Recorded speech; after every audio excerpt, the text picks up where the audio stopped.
गाजियाबाद के चुनावी मंच पर राजनाथ सिंह और विधायक समेत दर्जन भर से ज्यादा बीजेपी नेता अपने उम्मीदवार अतुल गर्ग के समर्थन में पहुंचे हैं। लेकिन 2 बार के यहां के सांसद वीके सिंह मंच से नदारद हैं। राजनाथ सिंह ने अपने भाषण में इशारों ही इशारों में वीके सिंह के टिकट कटने का भी जिक्र किया। मैं आप लोगों के प्रति आभार व्यक्त करना चाहता हूं कि वीके सिंह जी को भी आपने 2 बार सांसद बनाकर भारत की संसद में भेजा।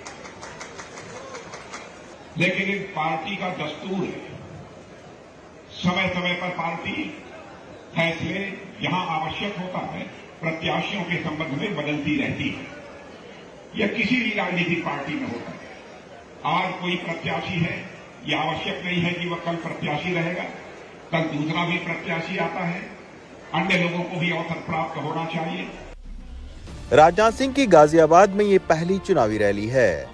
वीके सिंह का टिकट कटने से राजपूत मतदाता नाराज न हो जाएं, इसके लिए राजनाथ सिंह ने यहां रैली की और गाजियाबाद से अपने जुड़ाव को याद किया। जब आया था गाजियाबाद चुनाव लड़ने के लिए, लोगों ने कहा गाजियाबाद की सीट बहुत कठिन सीट है। हमारे नेताओं ने दिल्ली में भी मुझे समझाने की कोशिश की कि गाजियाबाद से आपको चुनाव नहीं लड़ना चाहिए क्योंकि आप राष्ट्रीय अध्यक्ष हैं, यह सीट हारी हुई है और ऐसी ही सीट से आपको चुनाव लड़ना चाहिए जहां तक कि भारतीय जनता पार्टी को विजय प्राप्त हुई। लेकिन बहनों भाइयों, मैंने ठान लिया था, क्योंकि बहुत पुराना गाजियाबाद के साथ हमारा रिश्ता था। जो सोचा था वही, लगभग लाख वोटों से आप लोगों ने विजय दिया। गाजियाबाद सीट पर अतुल गर्ग ने बुधवार को अपना नामांकन जरूर भरा है, लेकिन जीत और हार 60-84 गांव के राजपूत समीकरण तय करते हैं। इस बार ठाकुर उम्मीदवार को न उतारकर अतुल गर्ग मैदान में हैं। लिहाजा राजपूत नाराजगी की खबरें जब तब आती रहती हैं। वहीं पिछले चुनाव में 5 लाख से अधिक वोटों से जीतने वाले वीके सिंह की गैर मौजूदगी से क्या कोई फर्क पड़ेगा? इस सवाल पर अतुल गर्ग मुस्कुरा देते हैं। राजनाथ सिंह आज आए लेकिन वीके सिंह नहीं दिखाई दिए मंच पर। अरे भाई, वो पार्टी ने कहीं ड्यूटी लगाई होगी, पार्टी के लिए वो समर्पित हैं, जी जान से काम करने वाले कार्यकर्ता हैं, तो वो कहीं ना कहीं किसी ना किसी और काम पे लगे होंगे। आपकी बातचीत हुई उनसे? हाँ, मेरी बातचीत हुई है उनसे, समझे, और होती भी रहती है। उधर गठबंधन की तरफ से गाजियाबाद की ये सीट कांग्रेस के खाते में गई है और यहां से डॉली शर्मा को उम्मीदवार बनाया गया है। कांग्रेस की प्रवक्ता रही डॉली शर्मा घर घर जाकर प्रचार कर रही हैं, लेकिन उनके सामने सियासी चुनौती बहुत बड़ी है। मैम, अतुल गर्ग बीजेपी से उम्मीदवार हैं, स्वास्थ्य मंत्री भी रह चुके हैं कोरोना काल के अंदर। हाँ। दिखाई देते मैम, क्या कहेंगे उसके लिए? देखिए, कोरोना का वो दौर कि कोई नहीं भूल सकता, जहां कुत्तों ने लाशें खाई और शमशान घाट पर टोकन बटे, जहां गंगा मां में हमने तैरती हुई लाशें देखी। ये स्वास्थ्य मंत्री थे, लोगों ने इनसे मांगी सांसें और इन्होंने सांसें छीन ली, मोबाइल बंद कर लिए, ये मिले नहीं लोगों को। हर वो सांस, हर वो तड़प, हर वो आंसू, हर वो बेचैनी जो तब इन्होंने नहीं समझी, आज जनता उसका हिसाब मांग रही है।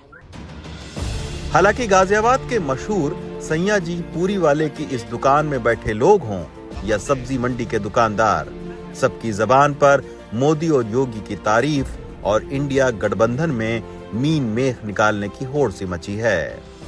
विपक्षी एक आरोप लगाते हैं कि नौकरियां घटी हैं और जो लोकतंत्र है वो खतरे में पड़ गया है। सर, कोई खतरे में नहीं पड़ गया है। जो पढ़ा लिखा नहीं है वो तो कुछ ना कुछ तो कहेगा ही।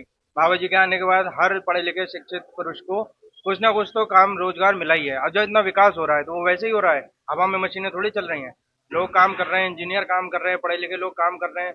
आज लोगों का रुझान बढ़ा है इंजीनियरिंग की तरफ, मार्केटिंग की तरफ, सेल्स की तरफ लोग आ रहे हैं, कंपनियां अपना रिक्रूटमेंट कर रही हैं। तो ये कहाँ से हो रहा है रोजगार? अगर आप सिर्फ रोजगार करते रहेंगे, कुछ अपने खुद से नहीं करेंगे, तो बाबा जी आके आपको देंगे थोड़ी, लीजिए भैया आपका जो है नियुक्ति पत्र।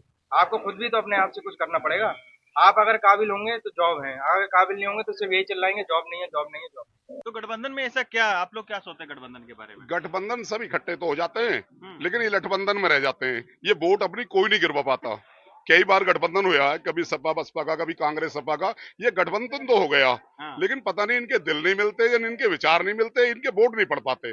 गाजियाबाद दुनिया के सबसे प्रदूषित शहरों में भी एक है, और क्या इस चुनाव में प्रदूषण की बात हो रही है, और प्रदूषण का खामियाजा न सिर्फ आम लोगों को बल्कि उद्योग से जुड़े हुए लोगों को भी उठाना पड़ता है।